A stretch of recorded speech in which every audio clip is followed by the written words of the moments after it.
there was a preacher, and he went out of his house one morning, and he looked up in this tree that was in his front yard, and there was this kitten that was up in the top of the tree, and it was stuck up in the tree.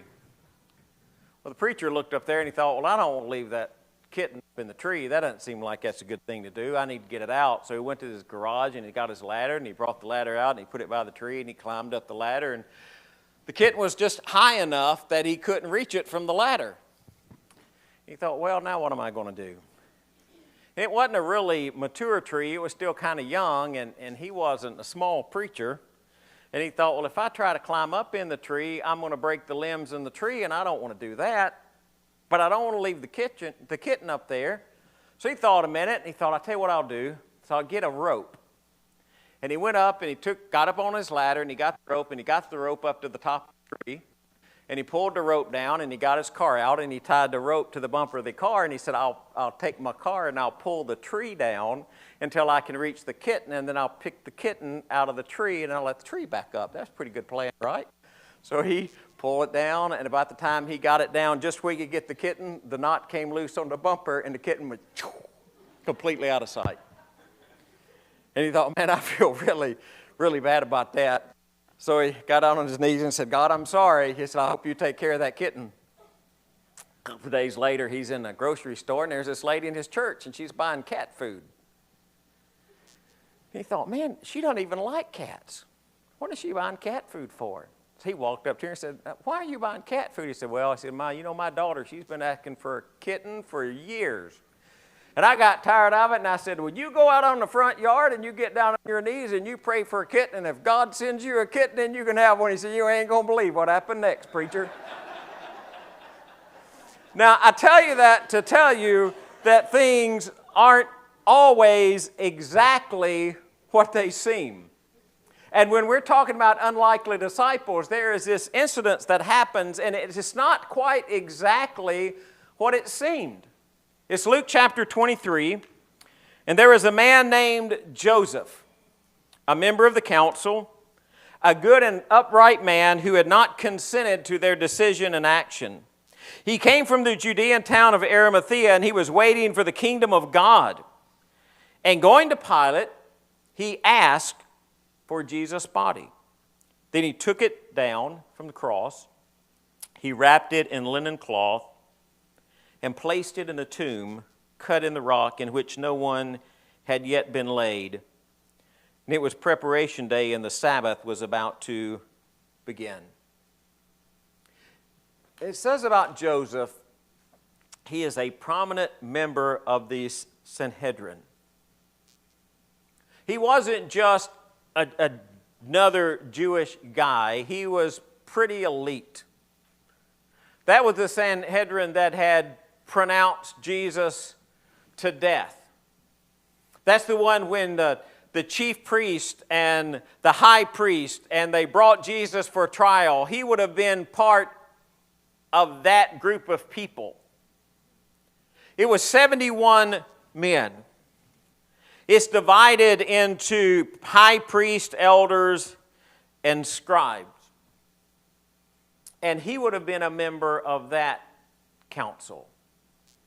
When people looked at Joseph of Arimathea and they started thinking about the men in their culture who were the greatest spiritual leaders, I think he would have been one of the names that they would have mentioned, because he would have been one of those 71 men.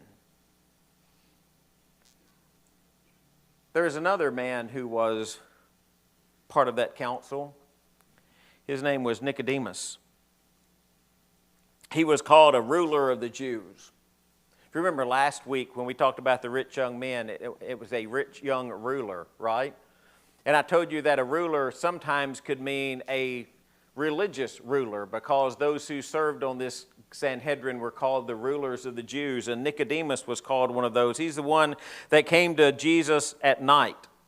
And he was a member of that council, and when Joseph of Arimathea went and got the body of Jesus from the cross to bury it in the tomb, if you remember, Nicodemus was there as well. The one, it says, the one that came to see Jesus at night.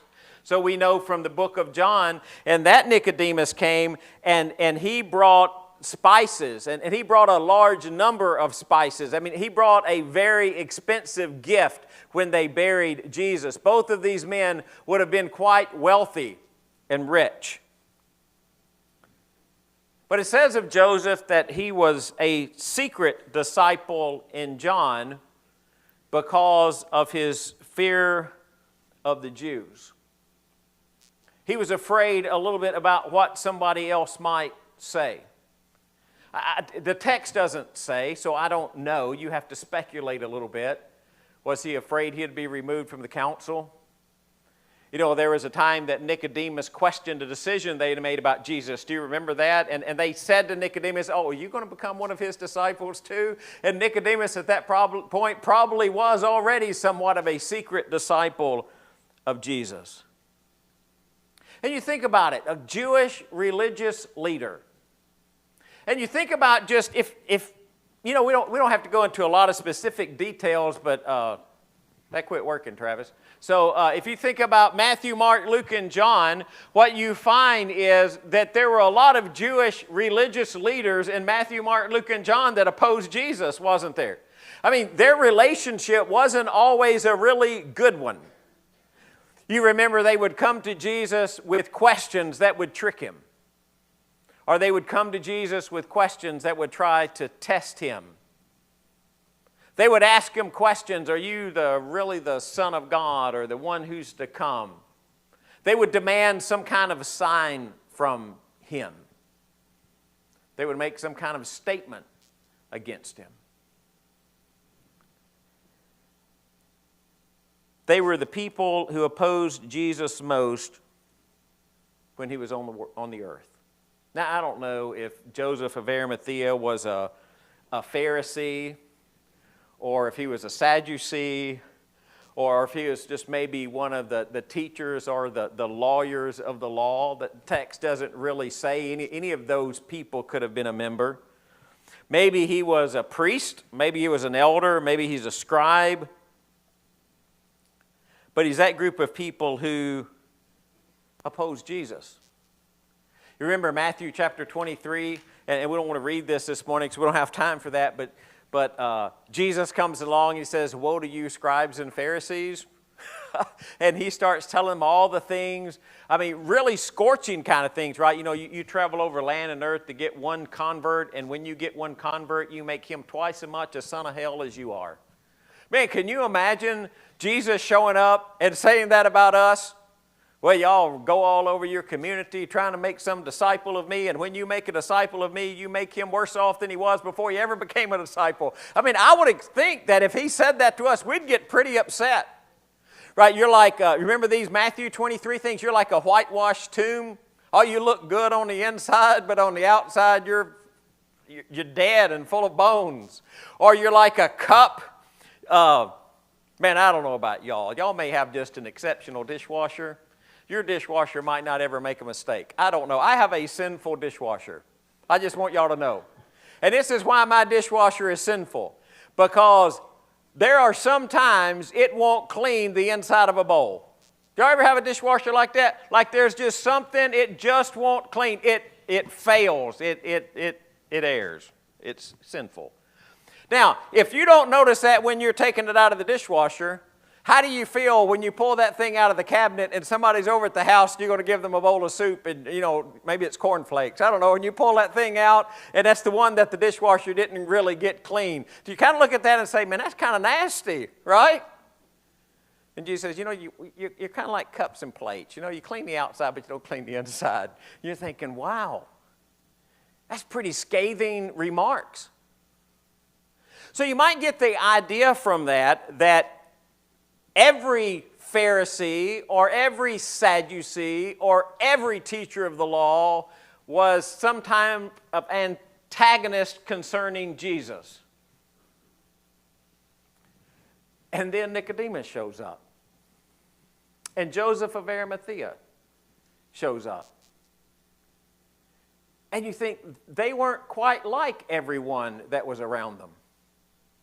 They thought about Jesus evidently at least different than some other Pharisees or Sadducees or teachers of the law would feel about Jesus. But as a group, they opposed Jesus. And then you start looking at our world, and I start looking at our world, and I think, man, look at all the people in our world that oppose Jesus. And then we start lining them all up, right? They're religious people who oppose Jesus. Those are those religions that think that Jesus is not the Son of God who came in the flesh. But what if somebody in one of those religious groups that opposed Jesus came in contact with Jesus through us, and they started to believe that Jesus is the one who came in the flesh, that he is the Son of God, that he thinks differently, or she thinks differently than the group of which she's a part? Man, we look at all of the, I don't know how to say it. You just look at all of the division things we've got going on in our world. And I mean, and it's like we're just dividing over things. We got transgender issues going on. He's trying to answer me again. We got transgender issues going on, right? And we're trying to, the world's trying to navigate all of that and figure all of that out. And God, in the beginning, God created male and female. And that's not saying that there aren't people who struggle with gender issues and people who struggle with who they are and identity issues. And we need to be sensitive and understanding of that. But at the same time, we there is some truth about that. There's these political agendas that are going on, and you got all of this stuff. And what I'm trying to say about all that is if we're not careful, we'll just label and start putting people in groups. But I don't think you can judge an individual by the group that they're associated with all the time, because there are people who think differently than that. I mean, if we just looked at Joseph of Arimathea, we'd think, hey man, there's a guy who's opposed to Jesus. But that's the guy who went and asked Pilate for the body of Jesus and took it down and buried it and put it in a tomb that no one had ever been laid in before, probably his tomb that he had cut out at probably an exorbitant price. Or a Nicodemus who brings spices and aloes, and he brings them and he puts them and anoints the body of Jesus at his burial. And we look around at our world and we say, yeah, but we're going to put this one in that category or this one in another category, and it doesn't quite work that way. We don't judge an individual by a group. Have you ever been judged just by being part of a group? And you may not think exactly like that group. You may not even agree with that group, but you may not even know how you got put in the group. But there you are.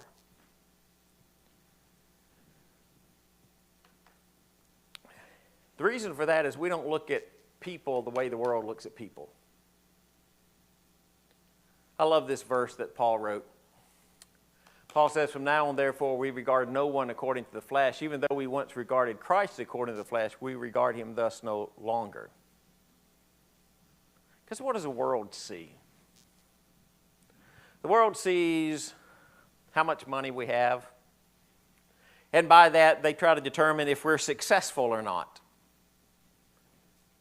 And of all the things that would deem you to be successful or not successful, I think money's pretty far down on the list as far as I'm concerned. We try to see what educational status you have. Where did you go to school? What did you major in? What was your GPA? Anybody ever get tired of somebody asking about what your GPA is? These kids up here at the front, they're going to start getting asked, what did you score on your ACT? And you think, wow, is that my measure of success? Is that my measure of success? Teachers, we got any teachers in here? Yeah, I got a lot of teachers in here. Y'all just look at me like that. And I don't understand teaching. I don't understand everything that works. I just do know this, right? Everybody wants to know what we scored on the achievement test, right? Is that the mark of a student? Anybody ever had a kid who's a student and really smart and they just don't test well? But they're great kids. So you look at the way the world judges things, you look at the way that God judges things, and you think, well, you've got God who discerns hearts. And that's what he's concerned about. He's concerned about hearts. Do you remember when God is going to anoint David as king? And he goes to see Eli. And he goes to see Jesse, father of David. And he Eliab, I think, is the first one that comes out. And I don't know what he looked like, but, I mean, Samuel looks at him and thinks, okay, here's the guy, right? This is going to be the guy. And God says to Samuel, do not look on his appearance or his height or his stature, because I have rejected him. For the Lord sees not as man sees. Man looks on the outward appearance, but God looks at the heart. Man looks with the eyes. God looks with the heart. Do you remember what happened? I mean, every son comes out, right? Boom, boom, boom, boom, boom. And finally, Samuel just looks at Jesse and says, hey, man, is this all the ones you got? This is a Greg Smith paraphrase. Is this all you got? And he said, no, I got this other one, man. He's out in the field with the sheep, you know. And he said, well, you better go get him. And so they go get David, and they bring him in. And I mean, you know how the story goes. What happens? David is the one, right? Probably the last one Jesse thought, evidently. Because God's not looking at people the way that the world looks at people. And if we look at people the way the world looks at people, what we're going to do is we are going to miss some really great people, because Joseph of Arimathea, if we looked at him the way, honestly, probably the disciples looked at him, they would have thought, man, that guy is a Pharisee or a Sadducee. You know, he's one of those that opposes Jesus, and he comes for the body of Jesus. And if we're really honest with ourselves, we live in a label world. We just do. We put people in categories, and when we get them in a category, it's really hard to get them out of a category and get them into another one, isn't it? I don't know when I first started realizing that. It doesn't matter. It's just there.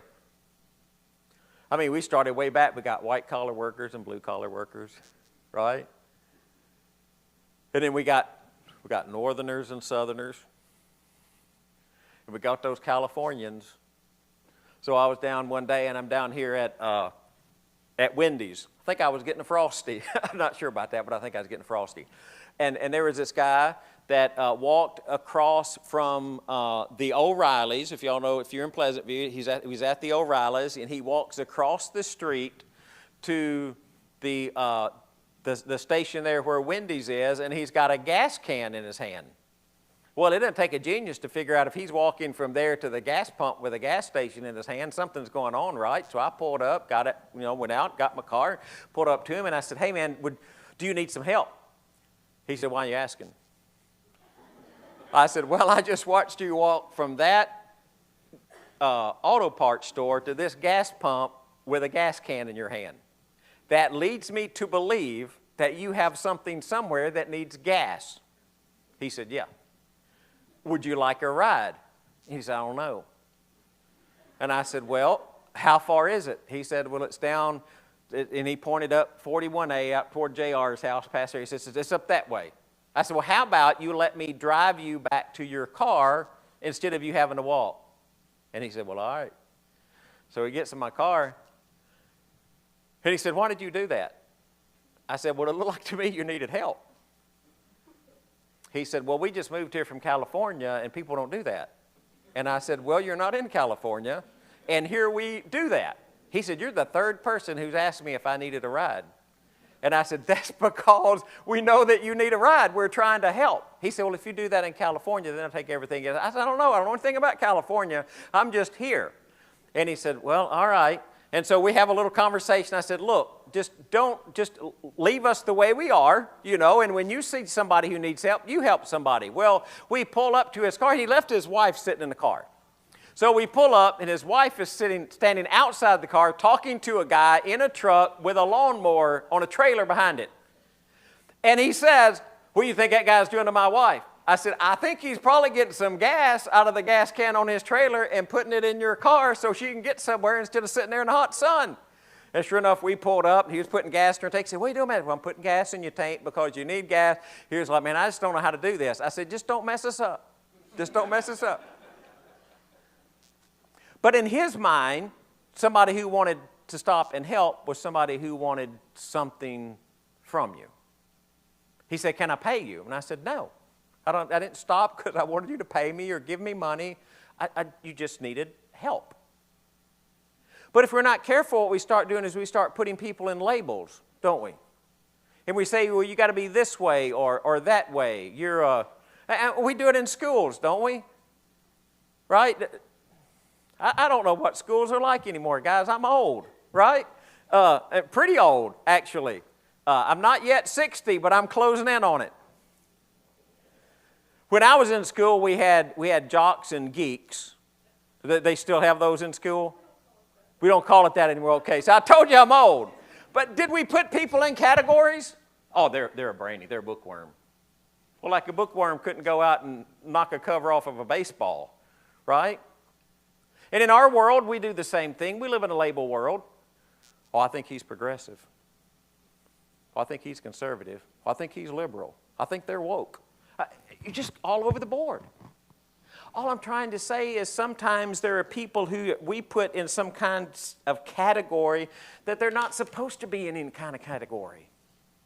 Or maybe they're not even like that at all. Joseph of Arimathea to me is one of those unlikely disciples. He looks like he would be a Pharisee of Pharisees. Looks like he would reject everything about Jesus, but he doesn't. And those two men took care of Jesus when those who were most likely to take care of him abandoned him. Where were the 12? Well, I know Judas has gone off and done his thing, right? So take him out of the picture. Where are the 11? They traveled with Jesus for 3.5 years. They've seen him do miracles. They've watched him teach. They know who he is. When it gets time to bury the body of Jesus, where are they? Not to be buried. It was considered shameful. Even an indication of divine punishment that your body was left to rot in a field or not be buried properly. And these two men show up at great expense, by the way, to bury the body of Jesus. You know what's interesting about them? Well, I think this is interesting. You may not think it's interesting at all. I think it's really interesting. Never mentioned again. Never mentioned again. You know, you get to the book of Acts and you think, man, old Joseph of Arimathea or Nicodemus is going to show up to be some great disciple of Jesus, right? Don't ever read about him. You think, well, what happened? I don't know what happened. I don't know what happened. But I know there was a moment at Jesus' death when somebody needed to step up, and these were the two men who stepped up. And they were part of a group that rejected everything about Jesus. And I think sometimes we just need to be really careful about categories we put people in. Or maybe what we do is just do what God does. How about we don't put people in categories? How about we try to look beyond all of the appearance, maybe beyond the circumstances, maybe beyond the families that they were born into, maybe beyond the cultures in which they grew up, maybe past the schools that they went to, or what they scored on some academic test, or what they do for a living, or what we think their political agenda might be. And why don't we just scrape all of that away and with the mercy and the kindness of God, just try to look at people's hearts and love people the way that God loves people. See, of that group of unlikely disciples, I put Joseph of Arimathea pretty close to the top. But when Jesus needed a disciple, he was there. Maybe you consider yourself an unlikely disciple. Maybe you look at yourself and think, why would God ever accept me? Or why would God want me to be part of his kingdom? Why would God want to forgive me? Maybe you look at your life and you think, well, I don't know that I'm really worthy of being a disciple of Jesus. And I'm just going to tell you up front, there's nobody in this auditorium who is worthy of being a disciple of Jesus. We are disciples of Jesus because we trust in the one who died on the cross for our sin. And you know, if you're visiting this morning and you look around at this church, this is one thing I can tell you about everybody in this church. We all make mistakes and we're all sinners. But we all are redeemed and sanctified and holy because of the blood of Jesus. And when God sees us, he sees a group of people that are as pure and holy as people can be. And maybe you need to be part of that group. If you do, we're going to ask you to do that.